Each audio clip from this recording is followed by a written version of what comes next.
ಉಳಿಸಿಕೊಳ್ಳಿ. ಮೊಳಕಾಲ್ಮೂರಿನ ಚಿಕ್ಕೋಬನಹಳ್ಳಿ, ಬಿಜಿಕೆರೆ, ಕೊಂಡ್ಲಹಳ್ಳಿ ಗ್ರಾಮ ಸೇರಿದಂತೆ ವಿವಿಧ ಗ್ರಾಮಗಳಲ್ಲಿ ಪೊಲೀಸರು ಹೆಲ್ಮೆಟ್ ಜಾಗೃತಿಯನ್ನ ನಡೆಸಿದ್ದಾರೆ.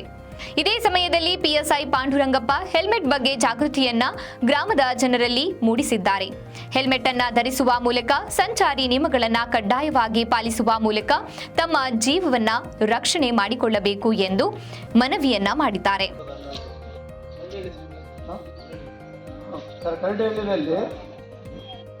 ಮಗ ಭಾಳ ಬುದ್ಧಿವಂತ, ಭಾಳ ಚಾಲಕ. ನಮ್ಮನು ಏನು ಬಿಟ್ರೆ ಇಷ್ಟಾನ, ಏನು ಮಾಡ್ರೆ ಮಾಡ್ತಾನ ಅಂತಂದೇಳಿ ಅವನ್ನೆಲ್ಲ ಕೆಲಸ ಮಾಡ್ತಾನೆ. ಅವ್ನಿಗಿನ್ನ 18 ವರ್ಷ ಕೂಡ ಆಗಿಲ್ಲ, SSLC ಓದ್ತಾನೆ, 10-16 ವರ್ಷ ಅಂತ ಹುಡುಗ ಹೊಲ್ದಾಗ ಒಬ್ಬನಿಗೆ ಇದು ರೋಟೋವೇಟರ್ ಹಾಕಿ ಹೊಲ್ದಾಗ ಕೆಲಸ ಮಾಡೋವಾಗ ಕಷ್ಟಪಟ್ಟು ಕಳಿಸಿದ್ದಾದ್ಮೇಲೆ ಅವ್ನಿಗೇನು ಒಬ್ಬನೇ ಕಳಿಸ್ಬಿಟ್ರೆ ಯಾರು ಹೋಗಿಲ್ಲ.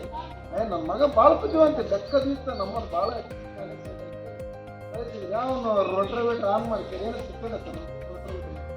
ಅವನು ಗಾಡಿ ನಿಲ್ಸ್ಯಾರ ನೋಡ್ಬೇಕಾ, ಗಾಡಿ ನಿಲ್ಸಲ್ಲ, ರೋಟೋವೇಟರ್ ರನ್ನಿಂಗ್ ಐತೆ.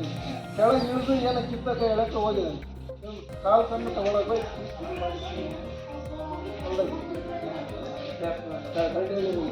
ಇರೋದು ಒಬ್ಬನೇ ಮಗ, ಒಬ್ಬ ಮಗಳು, ಒಂದೇ ಹುಡುಗಿ ಹೋಗುತ್ತೆ. ನಾವು 6 ತಿಂಗಳು ಕೇಳಿರಿ ರಾಮಪುರ, ಮತ್ತು ನಾವು ಹೋಗಿ ಗಾಡಿ ಕಳಿಸಿ ಎಲ್ಲ ಡಿಸೈಡ್ ಮಾಡಿ ಯಾರು ನೋಡೇ ಇಲ್ಲ. ಭಾಳ ಹೊತ್ತು ಹೊಲ್ದಾಗ ಒಬ್ಬನೇ ಹೋಗಿ ಕೆಲಸ ಮಾಡಪ್ಪ.